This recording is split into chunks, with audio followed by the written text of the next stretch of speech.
जिसके जीवन में पहले कठिनाइयां आ जाती हैं, उसका आखिरी का जीवन सुख से गुजरता है। और जिसके जीवन में पहले खुशियां आ जाती हैं, उसका आखिरी, आजकल क्या हुआ, पहले के लड़के लड़कियां अपना जवानी बचपन बड़ा कठिनाई से गुजारते थे, नहीं, बड़ा स्ट्रगल होता था पहले, तो फिर उनका बाद का टाइम सुख में गुजरता था।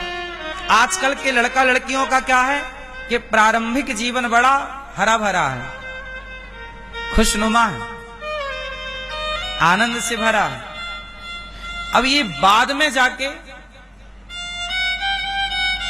अब देखो ना, समुद्र मंथन हुआ तो पहले क्या निकला, पहले विष। प्रकृति का सिद्धांत है, याद रखिएगा, ये मेरी थ्योरी नहीं है, ये प्रकृति की थ्योरी बोल रहा हूं। प्रकृति का सिद्धांत है कि पहले विष निकलेगा, बाद में क्या निकलेगा, लगे रहो कार्य में तो आखिरी में अमृत भी आएगा, पर पहले विष। राम को पहले वनवास हुआ, बाद में सिंहासन मिला। राम का प्रारंभिक जीवन कठिनाई से भरा था। भगवान कृष्ण का प्रारंभिक जीवन, जन्म हुआ जेल में, 6 दिन के हुए पूतना आ गई, बकासुराया अघासुराया, कितना कष्ट हुआ। वृंदावन छोड़ के जाना पड़ा, मथुरा छोड़ के द्वारिका। ये प्रारंभिक में भगवान ने बड़ा परिश्रम किया। फिर आखिरी राजा बन के द्वारिका के जीवन गुजरा। प्रारंभिक जीवन सबका कठिनाइयों से भरा था। भगवान राम का, भगवान कृष्ण का, बुद्ध का प्रारंभिक जीवन देख लो। आखिरी का जीवन देखो। इसलिए समुद्र मंथन हुआ तो पहले विष, आखिरी में अमृत। पांडवों का देख लो जीवन। पांडवों को पहले वनवास मिला 12 साल का, पहले अज्ञातवास मिला 1 साल का, फिर क्या मिला, राज सत्ता, महाभारत का विजय, महाभारत की जीत हुई और पांडव सत्ता पर आए और राजा बन के जिए। तो राज सत्ता पहले मिल गई के बाद में, फिर बड़ा लक्ष्य अंत में ही मिलता है।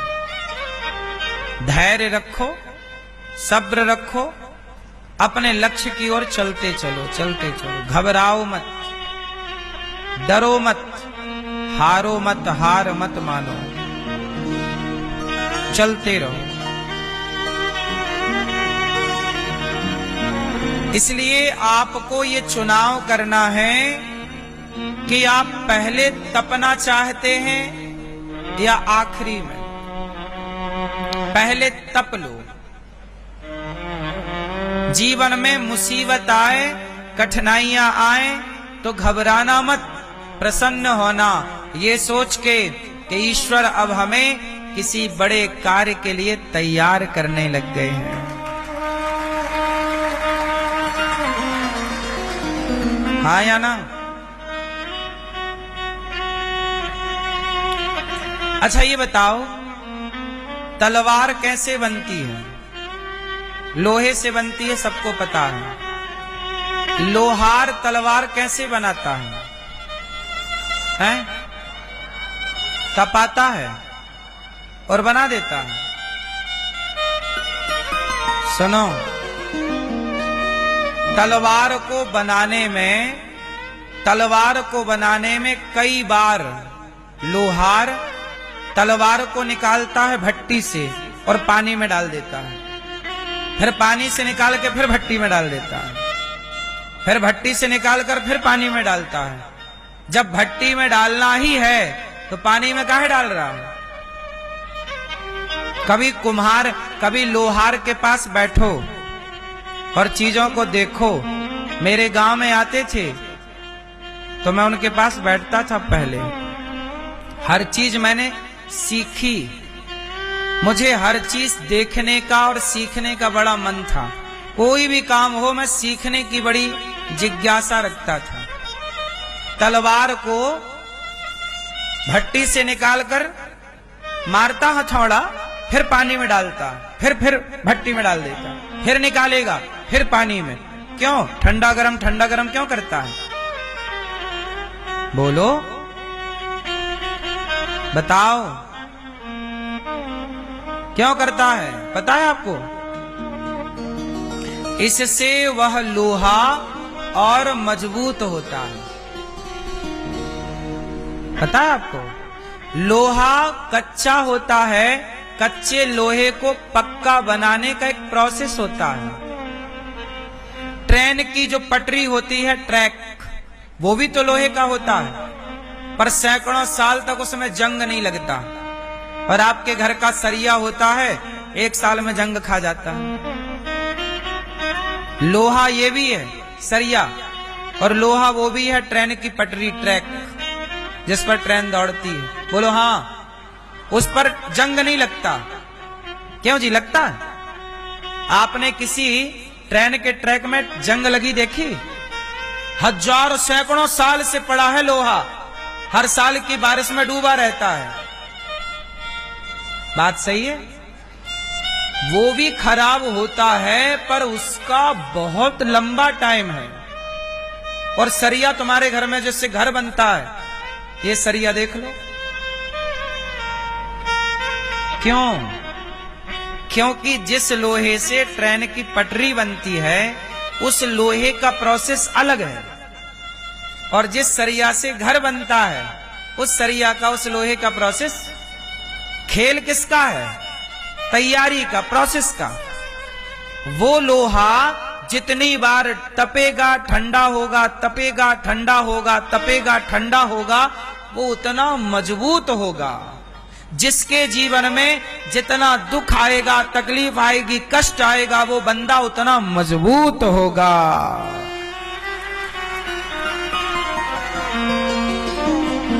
अभी जैसे युद्ध हुआ ना पाकिस्तान से, हर साल ऐसे युद्ध होना चाहिए। क्या होगा? युद्ध का अभ्यास बना रहेगा। भले 4 दिन का युद्ध था, पर हमारी सेना ने युद्ध करने की, आपस में प्रैक्टिस करना अलग है और रियल में युद्ध करना अलग है। इससे क्या होगा कि हमारा सिस्टम और मजबूत होगा। अब पता चल गया ना कि आज के युद्ध ना हाथों से नहीं होते, ड्रोन से होते हैं। अब पता चल गया ना इस युद्ध में कि अब बंदूक की जरूरत ना के बराबर। अब कौन सेना लड़ रही है?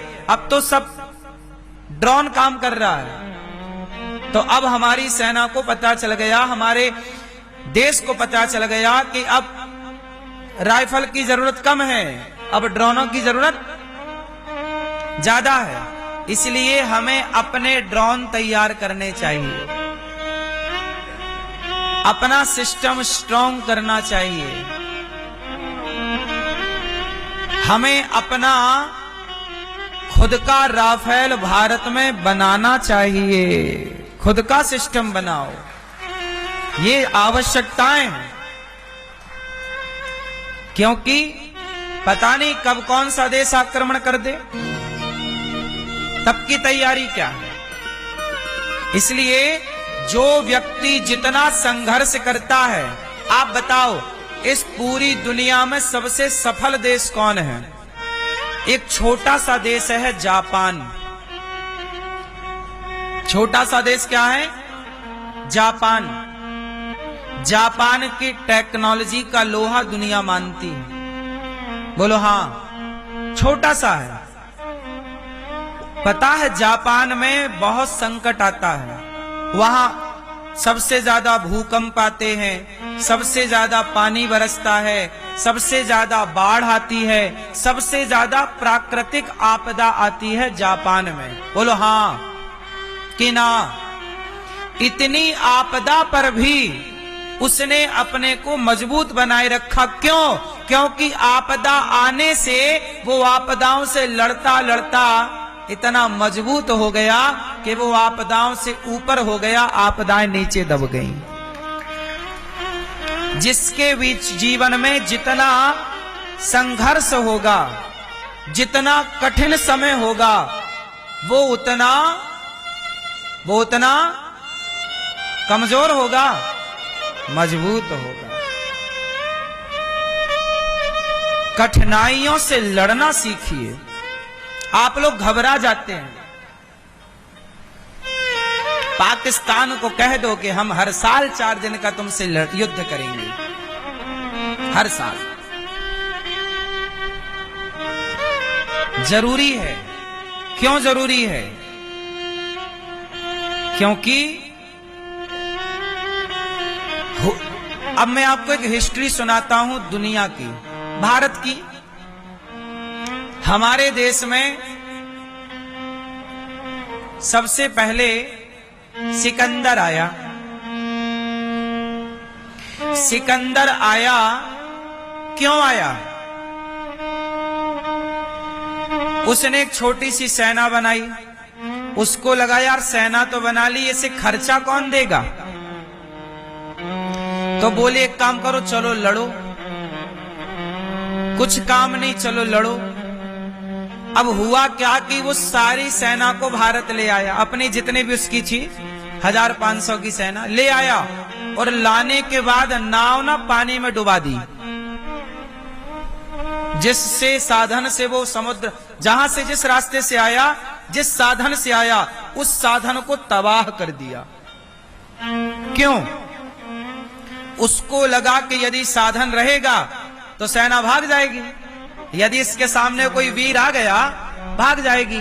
तो उसने सबसे पहले नाव डुबा दी और अपना साधन नष्ट कर दिया कि भागने न जाओगे, अब लड़ो, या तो मरो या तो मारो। अब उनको लगा कि यार अब तो भाग भी नहीं सकते, क्योंकि अब तो साधन नहीं है। तो फिर क्या हुआ? उसने लड़ाइयां की,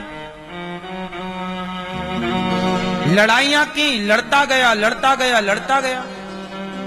उसका एक ही लक्ष्य था, लड़ना, मरो या मारो। जब आदमी का एक ही लक्ष्य हो जाएगा, मरो या मारो, तो उससे जीतना असंभव है। बात समझ में आ रही है कि नहीं? भाई उससे तो जीता जा सकता है जिसका मन परिवार में है, पर जिसका परिवार ना हो, आगे पीछे कोई रोने वाला ना हो, उससे जीतना कठिन है ना। यही तो हुआ। इसलिए हमारे देश के बहुत सारे राजा घुटने टेक गए, बहुत सारे राजाओं ने उसे हराया भी, वो भागा भी। ऐसा नहीं कि वो जीतता ही गया। लोग कहते ना जो जीता वही सिकंदर, ये सेंटेंस गलत है, ये सेंटेंस गलत है, सही नहीं है। बहुत सारे राजाओं ने सिकंदर को पराजित किया है, हराया है, पर पढ़ाया हमें उल्टा गया है। क्योंकि देश आजाद हुआ तो सबसे पहले शिक्षा मंत्री मुसलमान थे, तो उन्होंने भारत को पूरा तहस नहस कर दिया। ये बात आप लोग जानते हो कि नहीं मुझे नहीं पता, लेकिन पूरी शिक्षा प्रणाली को खराब कर दिया उन मुसलमान भाई साहब ने जो पहले शिक्षा मंत्री थे, है ना। ये सब बड़ा गड़बड़ हुआ हमारे देश में। शुरुआत में जैसे ही आजादी मिली ना, वैसी खेल खराब हो गया। इतना नुकसान अंग्रेजों ने नहीं किया हमारे देश में, जितना नुकसान देश के आजादी के बाद पहले शिक्षा मंत्री ने देश की व्यवस्था में कर दिया। शिक्षा को ही खराब कर दिया।